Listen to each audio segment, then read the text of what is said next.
RCF. Vous êtes à l'écoute d'RCF Cœur de Champagne et toujours Maël qui m'accompagne à la technique. Nous vous proposons maintenant de réentendre l'homélie d'hier, de ce dimanche 14 septembre, donnée par Monseigneur Franck Javary, évêque de Châlons.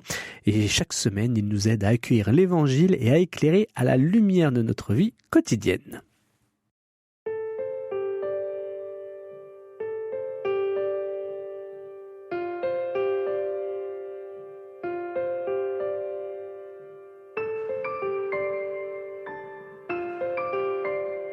En ce temps-là, Jésus disait à Nicodème : « Nul n'est monté au ciel, sinon celui qui est descendu du ciel, le Fils de l'homme. De même que le serpent de bronze fut élevé par Moïse dans le désert, ainsi faut-il que le Fils de l'homme soit élevé, afin qu'en lui, tout homme qui croit ait la vie éternelle. Car Dieu a tellement aimé le monde qu'il a donné son Fils unique, afin que quiconque croit en lui ne se perde pas, mais obtienne la vie éternelle. Car Dieu a envoyé son Fils dans le monde, non pas pour juger le monde, mais pour que, par lui, le monde soit sauvé. »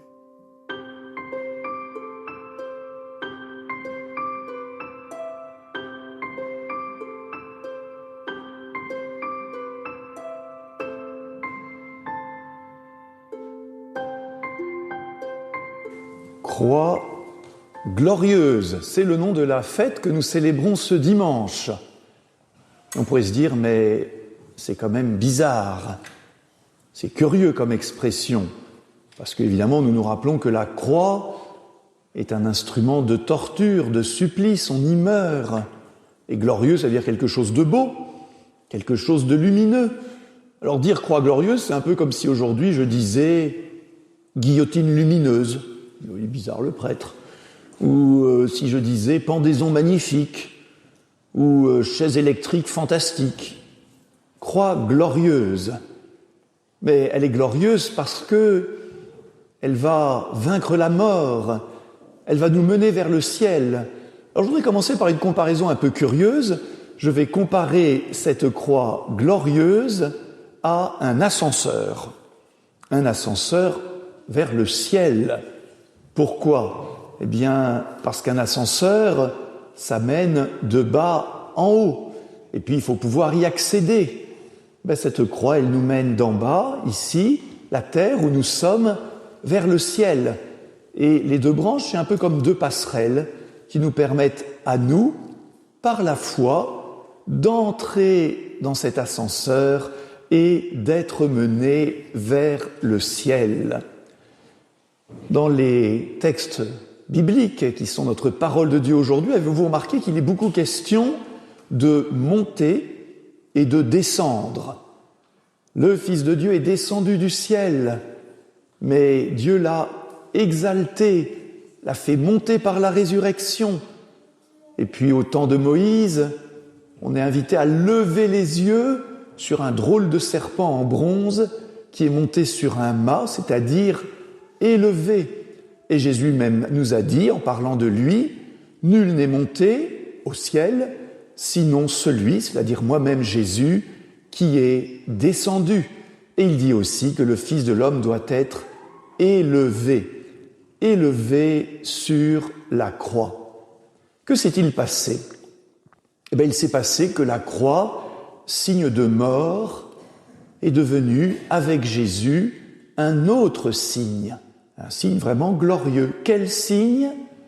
Le signe de l'amour concret, de l'amour total, et d'un amour tellement fort qu'il a vaincu la mort. Et donc la mort qui nous empêchait d'accéder au ciel, qui faisait que notre ascenseur était bloqué ici sur terre, par la résurrection de Jésus, cet ascenseur s'élève vers le ciel. Pensons à la fête de l'Ascension, où les apôtres voient Jésus s'élever jusqu'au ciel. Et après, Jésus vient nous prendre avec lui pour nous faire monter vers le ciel. Autrement dit, frères et sœurs, la clé de tout cela, c'est pas la souffrance, Nous ne vénérons pas la croix comme signe de souffrance.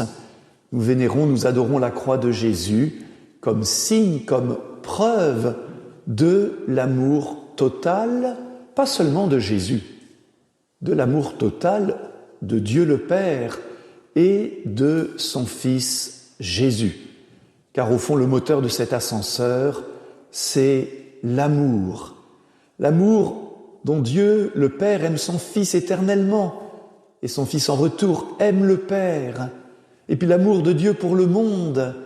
Jésus l'a dit dans l'Évangile, cette phrase magnifique, « Dieu a tellement aimé le monde, c'est-à-dire nous tous, qu'il nous a donné, qu'il nous a envoyé son Fils. » Voilà, Dieu a tellement aimé le monde qu'il nous donne, qu'il continue de nous envoyer son Fils. Et son Fils accepte cette mission et par amour pour nous va tout donner sur cette terre. Son enseignement, ses miracles, ses guérisons, sa fatigue aussi. Et à la fin, il donnera sa vie librement, rappelez-vous, librement sur la croix en signe d'amour. Alors frères et sœurs, il ne faut pas seulement qu'on soit, des sortes de spectateurs de cette croix glorieuse. Déjà Moïse disait « Levez les yeux ». Ce serpent qui était un signe de mort était devenu un signe de vie, serpent de bronze élevé sur un mât. Et nous aussi, il nous faut lever les yeux vers la croix. Nous l'avons ici bien en vue, dans cette église de Scru. Nous sommes invités vraiment à la regarder, à la contempler et à entrer dans cet ascenseur par la foi. Jésus dit « Tout homme qui croit recevra de moi la vie éternelle. » Et croire en Jésus, c'est le suivre, c'est vouloir nous aussi faire de notre vie une vie donnée, une vie offerte. Alors bien sûr, il y aura dans cette vie offerte une part de croix, une part de souffrance. Les parents savent bien cela. Dès qu'on aime, il y a une part de souffrance et d'incompréhension, mais qui va être vaincue par un amour plus grand. Je voudrais terminer par une histoire très réelle, une histoire qui a à voir avec notre diocèse, une histoire qui va à voir avec votre paroisse. Elle se passe pendant la Deuxième Guerre mondiale. Il s'agit de 3 catholiques, parmi 50, qui vont être reconnus bienheureux, c'est-à-dire saints, le 13 décembre à Paris.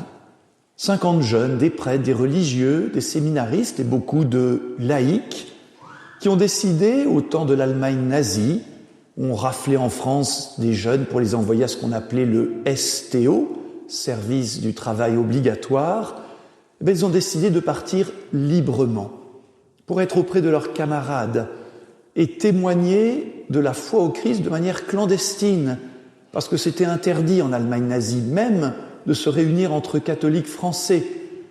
Et il y a eu 3 jeunes, un prêtre, 2 laïcs, le père Maurice Rondeau, qui est né chez nous, à Neuvy, près d'Esternay, puis après il a été prêtre à Meaux. Et puis il y a eu Camille Millier, un jeune né à Vertus, c'est chez nous, les Côtes de Champagne, parti aussi volontairement. Et puis il y en a un encore plus près de nous, parce qu'il est né à 1 kilomètre d'ici, à Blême, Henri Euzéna, qui était ce qu'on appelle un jossiste, jeunesse ouvrière chrétienne, comme Camille Millet. Et il a décidé, lui aussi, de partir librement en Allemagne pour faire vivre des petites cellules chrétiennes, pour prier, pour se réconforter. Et la messe était célébrée clandestinement par ces prêtres, dont celui que je viens de citer. Alors évidemment, tout ça a mal tourné. Ils ont été surveillés, espionnés, il y a eu parfois des dénonciations, et finalement, ils ont été arrêtés parce qu'ils étaient chrétiens catholiques, parce qu'ils priaient, parce qu'ils se réunissaient par les nazis. Et beaucoup d'entre eux ont été enfermés dans une lugubre prison à Gotha, en Allemagne. Et le motif de l'arrestation, c'était activité catholique. Et un jour, Camille Millet, qui avait environ 22 ans à l'époque, son métier c'était horticulteur, et donc il avait été affecté à un maraîcher allemand. Il avait réussi à ramener dans la prison, dissimuler sur lui, ces jolies fleurs qu'on appelle des immortelles, une à une, très discrètement. Et ayant amassé dans cette prison, dans cette cellule où ils étaient ensemble, ils étaient 12 chrétiens, français, catholiques ensemble, qu'ont-ils fait ? Eh bien, ils ont tissé une croix de ces immortelles.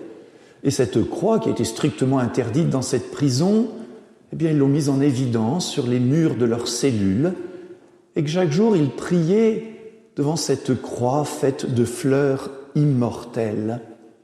Et il y a eu 2 petits miracles. Le premier, c'est que, alors qu'il était strictement interdit d'avoir des signes catholiques, aucun garde n'a enlevé cette croix. Elle est restée jusqu'au bout.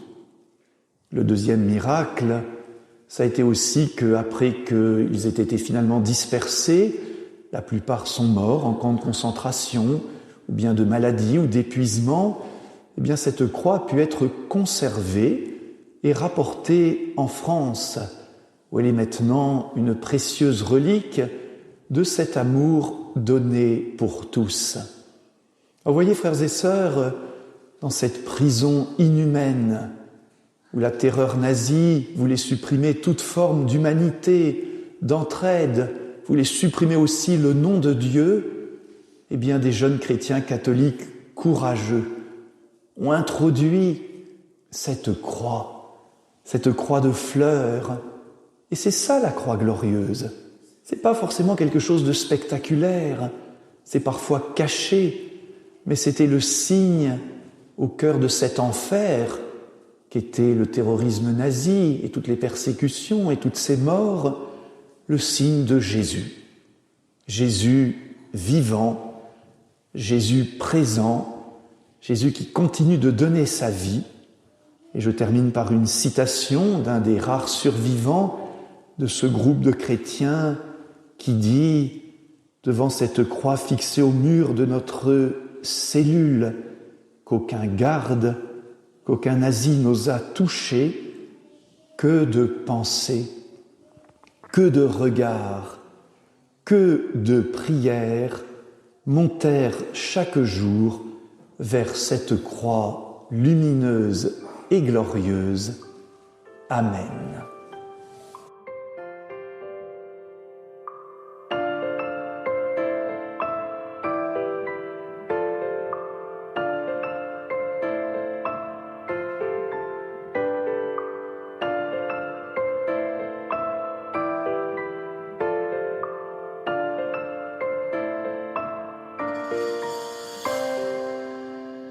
Notre Père, qui es aux cieux, que ton nom soit sanctifié, que ton règne vienne, que ta volonté soit faite sur la terre comme au ciel. Donne-nous aujourd'hui notre pain de ce jour. Pardonne-nous nos offenses, comme nous pardonnons aussi à ceux qui nous ont offensés. Et ne nous laisse pas entrer en tentation, mais délivre-nous du mal. Car c'est à toi qu'appartiennent le règne, la puissance et la gloire, pour les siècles des siècles. Amen. C'était l'homélie de dimanche 14 septembre proposée par Monseigneur Franck Javary, évêque de Châlons. Vous pouvez la retrouver et la réécouter gratuitement en podcast sur rcf.fr. Merci de votre écoute sur RCF Cœur de Champagne et les programmes continuent. RCF, la playlist chrétienne par Top Music, l'application incontournable pour découvrir et soutenir les artistes chrétiens. Je ne peux expliquer un amour si parfait, un amour pur et prompt à pardonner, même si je n'ai rien mérité. Je peux bien garder mon cœur au royaume de la terreur, mais j'ai entendu la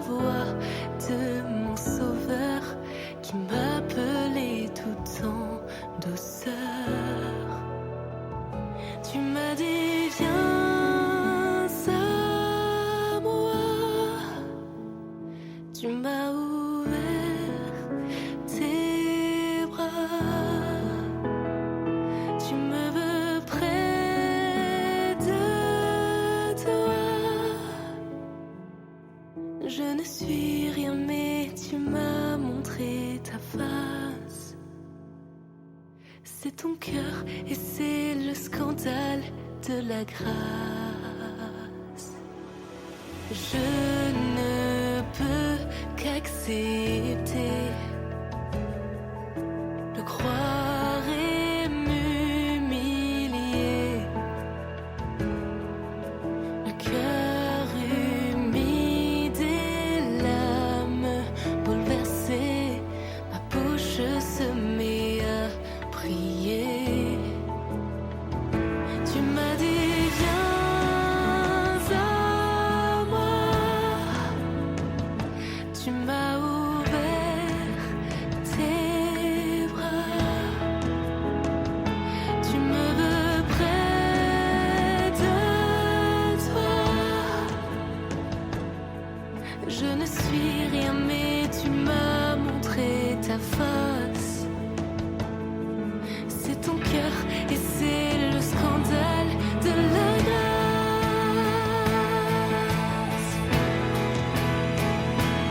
Aucun autre que toi n'a confondu l'ennemi.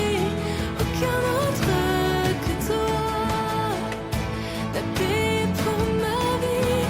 Par ta mort à la croix, le péché vaincu. Aucun autre que toi, Jésus.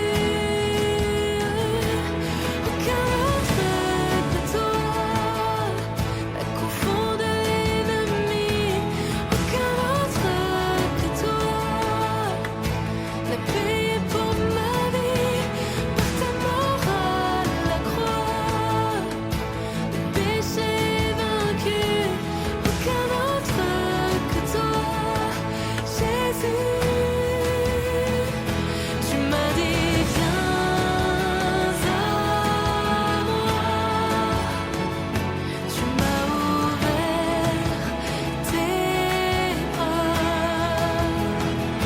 tu me veux près de toi. Je ne suis rien mais tu m'as montré ta face. Je ne suis rien mais tu m'as montré ta face. C'est ton cœur et c'est le scandale de la grâce. RCF, la playlist chrétienne.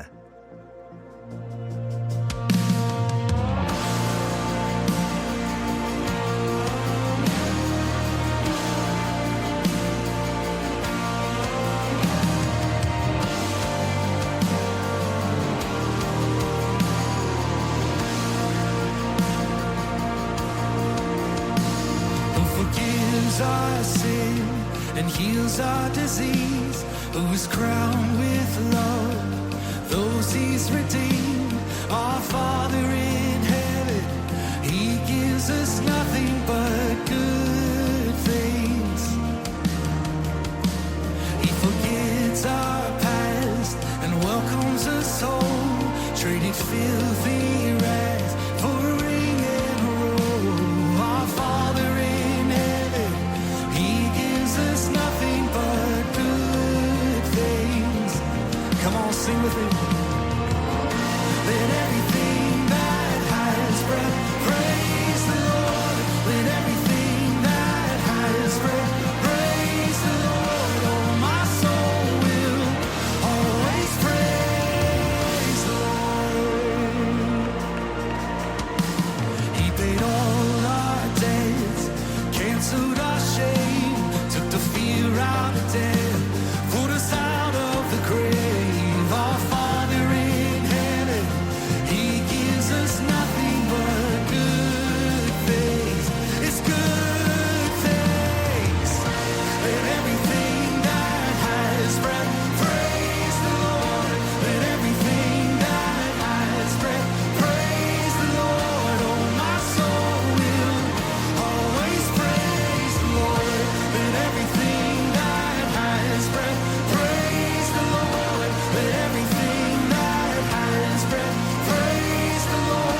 nothing but good things.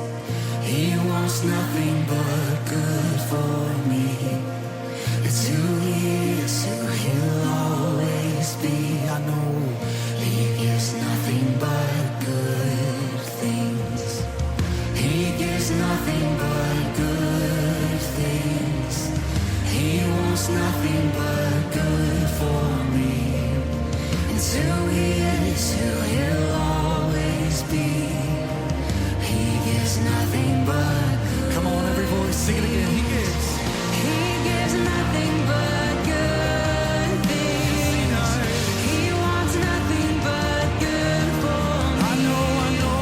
It's who he is, who he'll always be. I know. He gives nothing but good. Come on, declare it. He gives nothing but good things. He wants nothing but good for me. It's who he is, who he'll always be. He gives nothing but good things.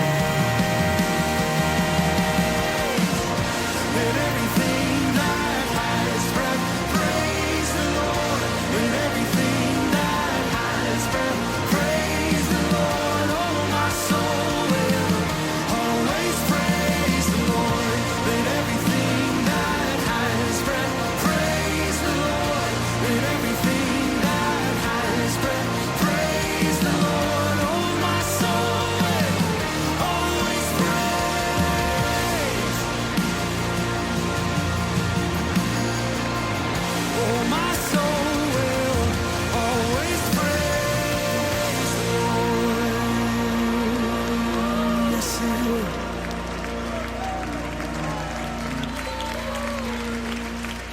Oh, my soul will always praise the Lord. Yes, it will. Yes, it will. Oh, my soul will always praise the Lord. Come on, tell your soul tonight, no matter what the season, I will. Oh, my soul will always praise. No matter the season, I will. Oh, my soul will always praise the Lord. 'Cause I remember every good thing he's done for me. Yes, I do. I remember every good thing he's done for me. Come on, remind yourself tonight of his goodness. Oh, I remember every good thing he's done. Beauty for ashes he did. Oh, I remember every good thing he's done for me. Yes, I do. He pulled me out of shame. Hey, he pulled me out of sadness. He pulled me from depression. That's what he did. He gave me a new song to sing. He did. He saved my life. Yes, he did. He healed my marriage.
from depression. That's the kind of Father I serve. He saved my life, and He healed my marriage. Thank you, Jesus. He changed the future of my family, 'cause He's a good and faithful Father. Come on, I want you to just sing out what He's done for you tonight. Just sing out your testimony for a second. That's the kind of God you are. That's the kind of Father you are.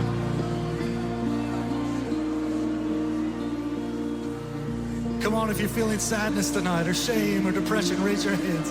He saved me from sadness. He healed me from shame. Come on, receive it as your testimony. He pulled me from depression, and I'm alive to testify of His goodness. Come on, if you need a breakthrough, just raise your voice tonight. Ask Him for it specifically. Ask Him specifically for what you need, because He's the giver of all good things. That's the Father we serve. That's the God we serve. Yes, you are. Yes, you are. Come on, sing about what He saved you from tonight. Sing it out loud. He saved me from addiction. He saved me from depression. And He healed my mind. He healed my body of migraines. That's the kind of God He is. That's the kind of Father He is. That's the kind of Father He is. And He'll do it again. I know He'll do it again. I know He'll do it